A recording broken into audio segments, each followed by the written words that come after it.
அதாவது இலங்கையில் இருக்கக்கூடிய ஒரு பிரபலமான தேரர் ஒருவருக்கு வந்து மரண அச்சுறுத்தல் இருக்குன்னு சொல்லிட்டு போலீசார் வந்து சொன்னாங்க. அதுக்கப்புறம் எஸ்டிஎஃப் ஒரு 20 பேர் வரைக்கும் அந்த யுத்தே இவர கரபு பக்ஷே தமாய் பொது ஜன பெரமுன කියලා කියන්නේ. லாஸ்டா ஒரு பாயிண்ட் ஒன்று சொன்னாரு. அது எனக்கு பிடிச்சிருந்தது. அது நீங்க முடிவு வரைக்கும் பாத்தீங்கன்னா உங்களுக்கு தெரியும். அந்த லாஸ்டா சொன்ன விஷயம் வந்து ஆமா இவரு யாரு சொன்னாலும் வந்து அதுல உள்ள பாயிண்ட்டை நம்ம பார்க்கணும். ஆமா இல்ல இதுல ஒரு உண்மை இருக்குல்லன்னு எனக்கு தோணுச்சு. அந்த பாயிண்ட்ல மட்டும், மத்ததுல நான் எதுவும் சொல்ல வரல. STF එකෙන් 20ක් විතර ඇවිල්ලා පන්සලේ හිටියා. මේ ඝාතන රැල්ල තැන් තැන් වල මේ වෙනකොට 38ක් ரோடு போட்டுச்சு, பாலம் போட்டுச்சு, துறைமுகங்கள் கட்டுச்சு, காம்ப்ளெக்ஸ் அமைச்சிச்சு, பெரிய பெரிய விஷயங்கள்லாம் அமைச்சுது. ඔබටයි මටයි මේ වගකීම තියෙනවා. ඔබට තරුණ නායකයෙක් හම්බ වෙලා තියෙනවා. ඔබ තරුණ නායකයෙක් කැඩතේ නැවත පෙළ ගැසෙමින් තියෙනවා. ඔබට හෙට දවසක් තියෙනවා. මගේ රට ගොඩනගෙන දවස් එනවා. ඒක නිසා බොරු පච කෙල්ල හරියන්නේ නැහැ. அப்புறம் தேரர் சொன்னது இந்த நாட்டை வந்து நம்ம வந்து பாதுகாக்கணும். அந்த பாதுகாப்பு பத்தி ஒருத்தர் வந்து டீச் பண்ணார்ல, பங்கு மேனன் சொன்னார். அவர் யாரை அவர் கரெக்டா சொன்னார்னு தெரியல, தெரிஞ்சவங்க கீழே போடுங்க. சில ஒப்பந்தங்களை வந்து இங்க மேற்கொண்டு இருந்தாங்க. அதுல ஒரு ஒப்பந்தம் தான் வந்து இந்தியாவுக்கு இலங்கைக்கு வந்து பாலம் போடுறது. இல்ல நான் ஒண்ணு கேட்கிறேன், இந்தியாவுக்கு இலங்கைக்கு பாலத்தை போட்டு அங்க உள்ளவங்க எல்லாம் வந்து இங்க உள்ளவங்க பிசினஸை கெடுத்து පෞගිය දවස්වල අපි දැක්කා මෝදි ජනාධිපතිවරයාවා ගිවිසුම් 7ක් අත්සන් කළා. මේ ගිවිසුම් 7 මොනවද තියෙන්නේ කියලා අද වෙනකන් අපි දන්නේ නැහැ. அஸ்ஸலாமு அலைக்கும், வணக்கம், ஐபோவன், welcome to CGC talk show. This is me Fathima Rinosa. எல்லாம் எப்படி இருக்கீங்க? நல்லா இருக்கீங்களா? இன்னைக்கு வந்து 2ஆம் தேதி, நேத்து மே 1ஆம் தேதி மே தினத்தன்னைக்கு வந்து மிக முக்கியமாக நம்ம நாட்டில் உள்ள பிரதான கட்சிகள் இருக்கு. ஆளுங்கட்சி, எதிர்கட்சி, துணை கட்சி, இப்படி பல கட்சிகள் எல்லாம் வந்து மிக பிரம்மாண்டமாக நடத்தியிருந்தாங்க மே தின கூட்டங்களை. அந்த வகையில வந்து பொதுஜன பெரமுன கட்சி ஒரு காலத்தில் ஆளுங்கட்சியாக இருந்த கட்சி, திரும்ப அவங்க ஆட்சிக்கு வரணும், இல்லைன்னா நாங்க இன்னொரு 5-10 வருஷத்துல எங்களுடைய கைக்கு வரும் அப்படின்னு அவங்க ஒரு நம்பிக்கையை வந்து வச்சிட்டு இருக்காங்க. அந்த வகையில இந்த பொதுஜன பெரமுன கட்சியினுடைய அந்த பழைய செட்டெல்லாம் சேர்ந்து நேத்து நுகேகொடையில ஒரு மிகப்பெரிய பிரம்மாண்டமான கூட்டத்தை வந்து நடத்தியிருந்தாங்க. அந்த கூட்டத்துல பல பேர் வந்து கலந்துக்கிட்டு இருந்தாங்க. முன்னாள் நாடாளுமன்ற உறுப்பினர், முன்னாள் அமைச்சர்கள் எல்லாம் வந்து, அதாவது மொட்டு கட்சியை வந்து ரெப்ரசென்ட் பண்ணக்கூடிய அந்த டைம்ல இருந்தவங்க வந்து கலந்துக்கிட்டு இருந்தாங்க. இதுல ராவணபலய கட்சியினுடைய, அதாவது அமைப்பினுடைய செயலாளராக இருக்கக்கூடிய இத்தேகந்த சத்தாதிச தேரர் அவர்கள் வந்து என்ன பேசினாரு அப்படிங்கறதான் பார்க்க போறோம். இங்க எல்லாருக்கும் தெரியும், கடந்த ஜனாதிபதி தேர்தலே ஆகட்டும், இல்லைன்னா வந்து அதுக்கப்புறம் நடந்த உள்ளூராட்சி மன்ற தேர்தலே ஆகட்டும், இப்படி பல தேர்தல்கள்ல பொதுஜன பெரமுன கட்சி சார்பாக வந்து ஒரு தேரராக பங்களிப்பு செஞ்சுட்டு இருக்காரு சத்தாதிச தேரர், இத்தேகந்த சத்தாதிச தேரர். எவ்வளோ பெரிய ஒரு பாண்டிங் நாமல் ராஜபக்ஷ அவர்கள் கூட, மகிந்த ராஜபக்ஷ கூட அவருக்கு இருக்கு அப்படின்னா, ரீசெண்டா 22ஆம் தேதி உயிரிழந்த, அதாவது மொட்டு கட்சியினுடைய ஒரு நெருங்கிய சகாவாக இருந்த டான் பிரியசாத் உயிரிழந்தார் இல்லையா, ஷூட் பண்ணப்பட்டு. அந்த டான் பிரியசாத்தினுடைய இறுதி கிரியைகள் நடந்துட்டு இருக்கும் பொழுது அந்த அவங்களுடைய மத சடங்கின்படி, பௌத்த ஆகம விதிமுறைகளின் படியெல்லாம் ஓதுவாங்க இல்லையா, அதுக்கு வந்திருந்து உபதேசம் பண்ணவர் வந்து சத்தாதிச தேரர். நீங்க எத்தனை பேர் வந்து அந்த தேரரை கவனிச்சிருப்பீங்கன்னு தெரியல. இதுக்கு முன்பாக கூட மஹிந்த ராஜபக்ஷ அவர்களுக்கு ஆதரவாக அதிகமாக பேசினவர். இப்போ திரும்ப எங்க நாட்டை வந்து காக்கணும் அப்படின்னாக்கா, எங்களுடைய நாட்டில் எதிர்காலம் யார கையில் இருக்கு அப்படின்னாக்கா மொட்டு கட்சியினுடைய கையில தான் இருக்கு, நாமலினுடைய கையில தான் இருக்குன்னு வந்து சொல்லியிருந்தாரு. இப்போ நீங்க கேட்பீங்க, என்ன மொட்டு கட்சி சார்பா பேசுறீங்கன்னு. நேத்து வந்து அனுரகுமார் திசாநாயக் அவர்கள் வந்து சிம்பிளா வந்திருந்தாருப்பா கூட்டத்துக்கு எல்லாம் சொல்லும்போது, என்ன நீங்க என்பிபிக்கு இவ்வளோ வந்து இது பண்றீங்கன்னு சொன்னீங்க. அதனால வந்து எது இருக்கோ எல்லாத்தையும் நாங்கள் உங்களுக்கு கொடுப்போம். இந்த கட்சி தான் அந்த கட்சி தான்லாம் சொல்ல மாட்டோம். இப்போ நாங்கள் அடுத்த இன்னொரு கட்சியினுடைய வீடியோ ஒருத்தர் பேசினதுல இருந்து நாங்கள் ரிவ்யூ பண்ணுவோம். அதான் நாங்க. அதனால வந்து இப்போ வந்து நாங்கள் மொட்டு கட்சி சார்பாக ஒருத்தருடைய வீடியோ வந்து ரிவ்யூ பண்ண போறோம். அடுத்த கட்சி. அதனால நான் இந்த கட்சி தான் அந்த கட்சி தான் சொல்ல வராதிங்க. இப்போ இதுல என்னன்னா, இந்த கூட்டத்துல நிறைய பேர் கலந்துகிட்டு இருந்தாங்க. ஓரளவு ஆட்கள் கலந்துகிட்டு இருந்தாங்க. என்பிபி அளவுக்கு இல்லைனாலும் கலந்துகிட்டு இருந்தாங்க. இதுல வந்து முன்னாள் அமைச்சர் ஜோன்ஸ்டன் பெர்னாண்டோ அவர்கள், முன்னாள் நாடாளுமன்ற உறுப்பினர் SLPP-னுடைய திஸ்ஸ குட்டியாராச்சி அவர்கள், முன்னாள் அமைச்சர் காமினி லொக்குகே அவர்கள், அதுக்கப்புறம் வந்து நம்மளுடைய திஸ்ஸ குட்டியாராச்சி அவர்கள், இப்படி நிறைய பேருங்க. எவ்வளோ பேர், டிவி இப்போ தற்பொழுதைய நாடாளுமன்ற உறுப்பினர் டிவி ஜானக அவர்கள், மொட்டு கட்சியினுடைய பொதுச் செயலாளர் சாகர காரியவசம் அவர்கள், சட்டத்தரணி அவர்கள், அப்புறம் வந்து மறைந்த நாடாளுமன்ற உறுப்பினர், மறைந்த அமைச்சராக இருந்த சனத் நிஷாந்த் அவர்களுடைய மனைவி பிரியங்கா அவர்கள், சமரி பிரியங்கா அவர்கள், இப்படி நிறைய பேர் வந்து இந்த கூட்டத்தில் வந்து கலந்துக்கிட்டு இருந்தாங்க. இந்த கூட்டம் நடப்பதற்கு முன்பாக ஒரு காணொலி ஒன்று வெளியாக இருந்தது. அந்த கூட்டத்துக்கு மஹிந்த ராஜபக்ஷ அவர்கள் வரலன்னு நினைக்கிறேன், எனக்கு தெரிஞ்சு அவர் வரல. அப்படி வந்து இடையில சரி வந்துட்டு போயிருந்திருப்பது வந்து புரிஞ்சிருக்கும், ஆனால் வரல. ஆனால் நாமல் ராஜபக்ஷ அவர்கள் தன்னுடைய தந்தையான மஹிந்த ராஜபக்ஷ அவர்கள்கிட்ட ஆசீர்வாதம் வாங்குகிற ஒரு காணொலி வந்து நேற்று வைரலாகி இருந்தது. அந்த காணொலியை நான் அப்படியே பின்னாடி வந்து விஷுவலைஸ் பண்ணிட்டு அவர் கூட்டத்துக்கு வந்தார். அநேகமான வரவேற்புகள் இருந்தன. சில காணொலிகள் வந்து வெளியாகி இருந்தது. இதில் இத்தேகந்த சத்தாதிச தேரர் வந்து சொன்ன ஒரு சில விஷயங்கள் வந்து நான் உங்களுக்கு கொடுக்க போறேன். அதோட அவர் லாஸ்டா ஒரு பாயிண்ட் ஒன்று சொன்னாரு, அது எனக்கு பிடிச்சிருந்தது. அது நீங்க முடிவு வரைக்கும் பார்த்தீங்கன்னா உங்களுக்கு தெரியும். அந்த லாஸ்டா சொன்ன விஷயம் வந்து, ஆமா இவர் யாரு சொன்னாலும் வந்து அதுல உள்ள பாயிண்ட்டை நம்ம பார்க்கணும். ஆமா இல்ல இதுல ஒரு உண்மை இருக்குல்லன்னு எனக்கு தோணுச்சு. அந்த பாயிண்ட்ல மட்டும், மற்றதுல நான் எதுவும் சொல்ல வரல. அண்ட் என்ன சொல்லியிருக்காருன்னு எல்லாத்தையும் சொல்ல வரல. அவர் வந்து பாட்டெல்லாம் படிச்சு காமிச்சாரு, அதெல்லாம் எடுக்கல, முக்கியமானதை மட்டும் எடுத்திருக்கேன். வாங்க பார்க்கலாம். 2009ஆம் ஆண்டு யுத்தம் முடிஞ்சதுக்கு அப்புறமா மஹிந்த ராஜபக்ஷ அவர்கள் இந்த தலதா காட்சியை வந்து வைக்கலாம் அப்படின்னு சொல்லிட்டு மகாநாயக்க ஹாமுதுருமார்கள் கிட்ட கேட்குறாங்க. இப்படி இப்போ தலதா மாளிகையில் வந்து இருக்கக்கூடிய புத்தரினுடைய தந்த தாதுவை வந்து மக்கள் தரிசிக்கணும், அதுக்காக நாங்கள் யுத்தத்தை முடிச்சிருக்கோம், மக்களுக்கு அப்படி ஒரு வாய்ப்பு கொடுக்கணும்னு சொல்லிட்டு கேட்ட உடனே, அப்போ எப்படி இப்போ இந்த மாதிரி க்ரௌட் போச்சு இல்லையா, நம்ம பார்த்தோம் இல்லையா, அப்போ ஹாமுதுருமார்கள் சொல்லியிருக்காங்க என்னன்னா, ஆட்கள் நிறைய வருவாங்க, ஏதாச்சும் ஆகுமோ தெரியல அப்படின்னு சொல்லி, இல்லை பிரச்சனை இல்லை நம்ம பண்ணலாம், நடத்தி காமிக்கலாம் அப்படின்னு சொல்லிட்டு 2009ஆம் ஆண்டு 16 வருஷங்களுக்கு முன்பாக மிக பிரம்மாண்டமாக அழகான முறையில் வந்து இந்த தலதா கண்காட்சியை வந்து மஹிந்த ராஜபக்ஷ பண்ணியிருந்தாரு அன்னைக்கு. அப்படின்னும் 2029 මාර්තු මාසේ 6 වෙනිදා යුද්ධය ඉවර කරන්න මාස 3යි ගරු ජනාධිපති මහින්ද රාජපක්ෂ මැතිතුමා මානායක හාමුදුරුවරුන්ගෙන් අහනවා මේ දලදා ප්‍රදර්ශනයක් කරන්න ඕන අපේ හාමුදුරුවනේ කියලා. මානායක හාමුදුරුවෝ අහනවා මේක කරන්න ගිහිල්ලා විපතක් වෙයිද? මහින්ද මහත්තයා කියනවා නෑ එහෙම වෙන්නේ නෑ. මගේ රට බාර දලදා හාමුදුරුවන්ටත් ජයශ්‍රී මා බෝධි හාමුදුරුවන්ටත් ඒක නිසා එහෙම වෙන්නේ නෑ. දන්සල් 300ක් දුන්නා, මිනිස්සු වැන්දා, කිසි කරදරයක් වුණේ නෑ, කොටින්ට ගැව්වා, රට බේරගත්තා. එහෙමයි දලදා හාමුදුරුවන්ගේ ඒ ආශිර්වාදය. අද මොකද වෙන්නේ? அதுக்கப்புறம் தேரர் சொன்னது என்னன்னா, இந்த பொதுஜன பெரமுன கட்சி அப்படிங்கிறது வந்து உங்களுக்கு ஒரு அன்பான கட்சி, உங்களுடைய ஒரு அன்பான கட்சி. இந்த கட்சி தான் ஒரு காலத்துல ரோடு போட்டுச்சு, பாலம் போட்டுச்சு, துறைமுகங்கள் கட்டுச்சு, காம்ப்ளெக்ஸ் அமைச்சிச்சு, பெரிய பெரிய விஷயங்கள்லாம் அமைச்சுது. அப்படிப்பட்ட கட்சி தான் இந்த பொதுஜன பெரமுன கட்சி அப்படின்னும், ඔබේ ආදරණීය පක්ෂය මේ රටේ පාරවල් හදපු, මම්මාවත් පාරවල් ටික සේරම හදපු, වරායවල් හදපු, ගුවන්තොටුපළවල් හදපු, යුද්ධය ඉවර කරපු පක්ෂය තමයි පොදු ජන පෙරමුණ කියලා කියන්නේ. அப்படிப்பட்ட ஒரு கட்சியினுடைய அன்பிற்குரிய, மக்களினுடைய ஆதரவிற்குரிய ஒரு தலைவர் தான் மஹிந்த ராஜபக்ஷ அவர்கள். அப்படிப்பட்ட ஒரு கட்சியை வந்து தலையில தூக்கி வச்சிங்க. அதுக்கப்புறம் வந்து நீங்க ஏமாந்துட்டீங்க. இந்த கட்சியை பார்த்து, என்ன அந்த என்பிபியை பார்த்து வந்து நீங்க ஏமாந்துட்டீங்க. திரும்ப ஏமாறாதீங்க இந்த உள்ளூராட்சி மன்ற தேர்தல்ல அப்படின்னும். මේ රට බේරගත්ත ආදරණීය නායකයා තමයි මහින්ද රාජපක්ෂ කියලා කියන්නේ. ඒක නිසා මතක තියාගන්න, ඔබ පෞගිය දවසේ කෙබර වලට රැවටුණා. ඔබයි අපි රැවටුණා. රැවටිච්චි නැති එකෙක් නෑ. ලස්සන කෙබර ඒවට රැවටුණා. හැබැයි අපි ආපසු ඇරෙනවා. මේ ඡන්දයෙන් පෙන්නනවා පොදු ජන පෙරමුණ තමයි මේ රටේ පක්ෂය, දිනන පක්ෂය කියලා. அப்புறம் தேரர் சொன்னது, இந்த நாட்டை வந்து நம்ம வந்து பாதுகாக்கணும்.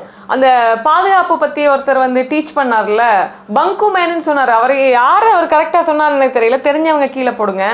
இப்போ அவர் எங்க உட்கார்ந்துட்டு இருக்காரு அப்படின்னும், நேத்து நைட்டு, அதாவது இலங்கையில் இருக்கக்கூடிய ஒரு பிரபலமான தேரர் ஒருவருக்கு வந்து மரண அச்சுறுத்தல் இருக்குன்னு சொல்லிட்டு போலீசார் வந்து சொன்னாங்க.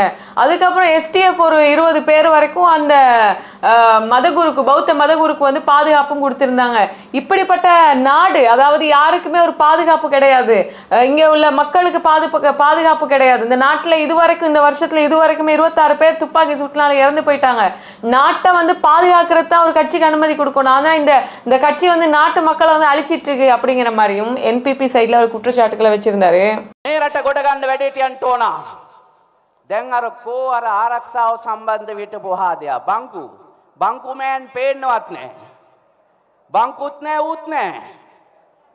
මොකද ලංකාවේ 4 කොනේ වෙඩි තියනවා. ඊයේ රාත්‍රියේ අපේ රටේ ප්‍රසිද්ධ හාමුදුරු කෙනෙකුට ඇවිල්ලා පොලිසියෙන් කියනවා ඔබ වහන්සේ මරන්න ඉන්නේ පරිස්සම් වෙන්න කියලා. වෙඩි තියලා 27ක් මරලා තියනවා.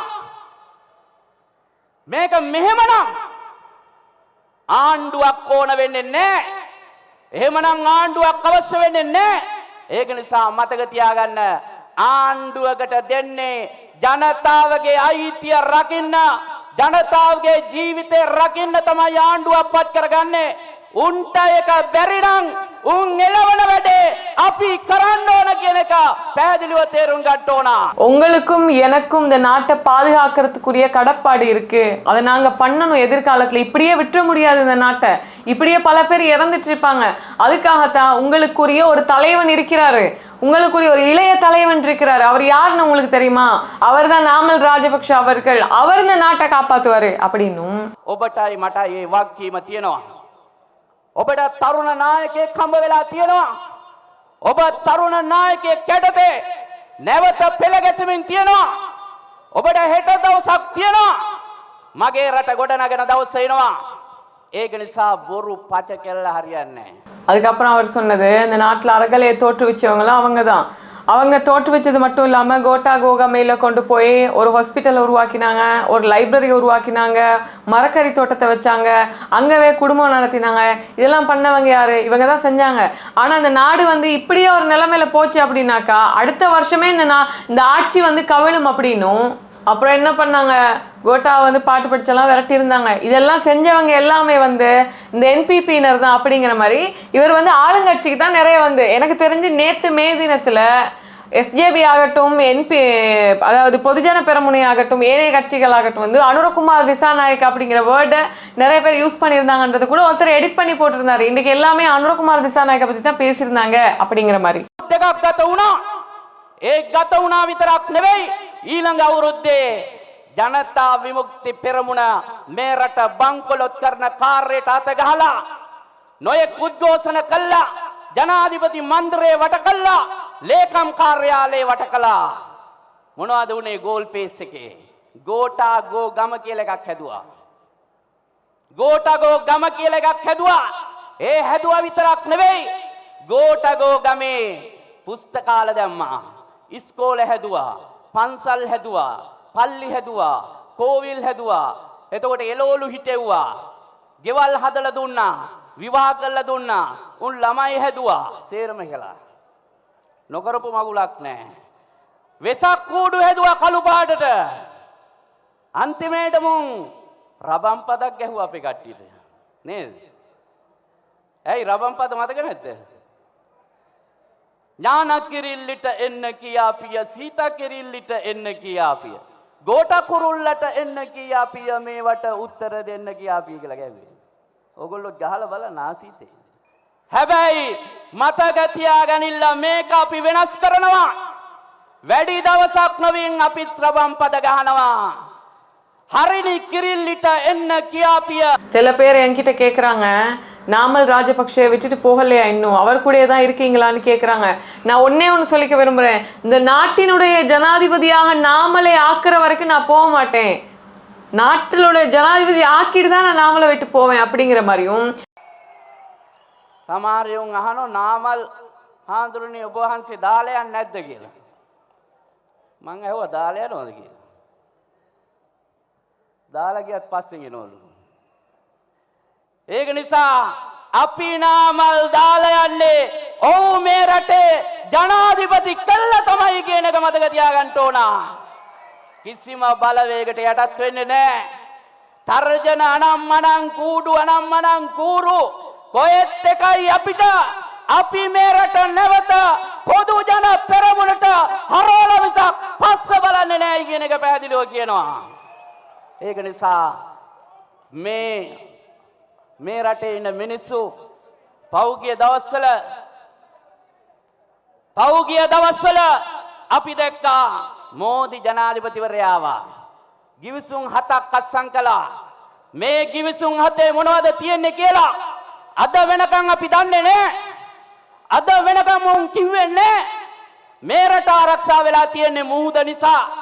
වටෙන් මුහුද තියෙනවා. ඒක දෙයියෝ දුන්නා වගේ මුහුද තියෙන ඉඳා මගේ රට ආරක්ෂා වෙලා තියෙනවා. මේකට කොහොමද පාලමක් ගැහුවොත් සේතු සමුද්‍රන් හරහා පාලමක් ගහපු ගම හැම හිපියම මේක අස්සේ රින්ගන්න ගන්නවා. ඊට පස්සේ කියනවා ඔබට රැකියාවට යන්න පුළුවන් ඉන්දියාවෙන් රැකියාවට මේටයි කියලා. යකෝ ඉන්දියාවේ 1,180,000ක් ඉන්නවා. උන්ට රැකියාව නැහැ. දොස්තරලා හවසට ඉන්නව බංකුවක් තියාගෙන ලලාව දාගෙන එන්න අපි ගාවටත් බෙහෙත් ගන්න කියලා. උන්ට නෑ එහෙම රැකියාව. අපේ රටට ඇවිල්ලා රොටි දෙකට වැඩ කරන කාලේ ආවොත් මේ රටේ අහිංසක මිනිස්සුන්ට ජීවත් වෙන්න බැරි වෙනවා. එදා බංග්ලාදේශයට වෙච්ච ටික අපිට වෙනවා. තෙල් නැවැත්තුවොත් විදුලිය නැවැත්තුවොත් අපි අනාථ වෙනවා. ඒක නිසා ආදරණීය අම්මේ තාත්තේ சகோதரிය அண்மையில மோடி வந்தார் இல்லையா ஸ்ரீலங்காக்கு. மோடி வந்து சில ஒப்பந்தங்களை வந்து இங்க மேற்கொண்டிருந்தாங்க. அதுல ஒரு ஒப்பந்தம் தான் வந்து இந்தியாவுக்கு இலங்கைக்கு வந்து பாலம் போடுறது. இல்ல நான் ஒண்ணு கேட்கிறேன், இந்தியாவுக்கு இலங்கைக்கு பாலத்தை போட்டு அங்க உள்ளவங்க எல்லாம் வந்து இங்க உள்ளவங்க பிசினஸை கெடுத்து நாளைக்கு மறந்தெடுக்கிறதுக்கு இங்க தான் வருவாங்க. நாளைக்கு நம்ம நாட்டுக்கு அது பாதுகாப்பு கிடையாது. நம்ம நாட்டுக்கு பாதுகாப்பு ஒண்ணு இருக்கிறதுக்குரிய மிகப்பெரிய காரணமே நம்ம நாட்டை சுத்தி வர கடல் இருக்கிறதுனால தான். அதாவது பேர்ல் ஆஃப் இந்தியன் ஓஷியன், அதாவது இந்து சமுத்திரத்தினுடைய முத்து தான் ஸ்ரீலங்கா அப்படின்னு சொல்றாங்க. 4 பக்கமும் கடலால் சூழப்பட்ட ஒரு தீவாக இருக்கிறதுனால தான் இலங்கை இன்னைக்கு வரைக்கும் பாதுகாப்பாக பொத்தி பாதுகாக்கப்பட்டு வந்துட்டு இருக்கு. இப்படி ஒரு பாலத்தை இவர் மோடி கூட பேசி போட்டு நாளைக்கு இவங்க எல்லாம் வந்து இப்ப அந்த சென்னையில இப்ப தமிழ்நாட்டுக்குள்ள வந்து வடக்கன்ஸ் எல்லாம் வந்துட்டு வந்து அவங்க வந்து பெரிய ஆளாகிட்டு போயிட்டு இருக்காங்க இல்லையா, அந்த மாதிரி நம்ம நாட்டுக்குள்ளே வந்து நம்ம நாட்டினுடைய ஒரு கல்ச்சரை வந்து கெடுத்துருவாங்க, அதுக்கு நாங்க விட மாட்டோம் அப்படிங்கிற மாதிரி. எனக்கு இந்த பாயிண்ட்ல வந்து ஓரளவு ஒரு உடன்பாடு இருக்கு. என்னன்னா இப்போ இந்த இந்தியாவுக்கும் இலங்கைக்கும் வந்து பாலம் போடுற பிரச்சனை ஒன்று போயிட்டு இருக்கு இல்லையா. இப்போ இதுவரைக்கும் வந்து ஆட்சியாளர்களோட வந்து பேசினாலும் அப்படி ஒரு விஷயங்கள் வந்து நடக்கல. ஆனாலும் இந்த ஆட்சி காலத்திலையும் வந்து அது அப்படி ஒரு விஷயம் நடந்துச்சுன்னாக்கா அது இலங்கைக்கு ஒரு பாதுகாப்பு அச்சுறுத்தலை ஏற்படுத்தும். இன்னைக்கு பாத்தீங்கன்னா காஷ்மீர்ல வந்து பெஹல்காம்ல எப்படி ஒரு தாக்குதல் வந்து நடந்திருந்துச்சு. நில எல்லை மட்டும்தானே, அதாவது வந்து புவியியல் ரீதியாக அவங்களுக்கு வந்து எல்லைகள் வந்து கடல் எல்லைகள் வந்து கிடையாது. ஆனா நம்ம நாட்டுக்கு அப்படி இல்லை. மிகப்பெரிய ஒரு வாய்ப்பு இருக்கு. என்னன்னா கடலால சூழப்பட்டிருக்கிறதுனால மிகவும் பாதுகாப்பான ஒரு நிலையில வந்து நம்ம நாடு இருக்கு. அப்போ இப்படி செய்யறதுனால நமக்கு நாளைக்கு வந்து பிரச்சனை வரும் அப்படின்னு சொன்னதுல எனக்கு கொஞ்சம் உடன்பாடு இருக்கு. அதான் நான் உங்ககிட்ட வந்து சொல்ல வந்தேன். ஸோ இப்படியெல்லாம் வந்து இத்தேகந்த சத்தாதிச தேரர் வந்து பேசியிருந்தாரு. அது போக திஸ்ஸ குட்டியாராச்சி அவர்கள், ஜோன்ஸ்டன் அவர்கள், காமினி லோகுகே அவர்கள், இப்படி நிறைய பேர் வந்து பேசியிருந்தாங்க. எல்லாத்தையும் வந்து ஒரு காணொலியில வந்து கொடுக்க முடியாது. அண்ட் அவங்க பேசினது என்னென்ன, ஒவ்வொரு கட்சி என்னென்ன நிலைப்பாட்டில் இருக்காங்க அப்படிங்கிறது உங்களுக்கு கொடுக்கத்தானே வேணும், இல்லைன்னு கிடையாது இல்லையா. அதனால வந்து உங்களுக்கு கொடுத்து அடுத்தது வந்து எஸ்ஜேபியினுடைய தலவாகலை மீட்டிங்ல என்னென்னலாம் ஹைலைட்ஸாக பேசப்பட்டது அப்படிங்கிறதே நான் உங்களுக்கு கொடுப்பேன் இன்ஷா அல்லாஹ். அண்ட் இன்னொரு வீடியோல சந்திக்கிறேன். நான் லாஸ்டா சொன்னேன் இல்லையா, சத்தாதிச தேரர் சொன்ன அந்த விஷயம் இருக்கு இல்லையா, அந்த பாயிண்ட், அதுக்கு நீங்க உடன்படுறீங்களா? இல்லைங்க இதெல்லாம் ஒரு மேட்ரா, நம்ம நாட்டுக்கு பாலம் அமைக்கணும், இந்தியாவுக்கும் இலங்கைக்கு பாலம் அமைச்சாதான் நம்ம நாடு வந்து உருப்படும், இன்னும் கொஞ்சம் டெவலப் ஆகும் அப்படின்னு நீங்க நினைக்கிறீங்களா? கீழே கமெண்ட் பண்ணுங்க. இன்னொரு வீடியோல சந்திக்கிறேன்.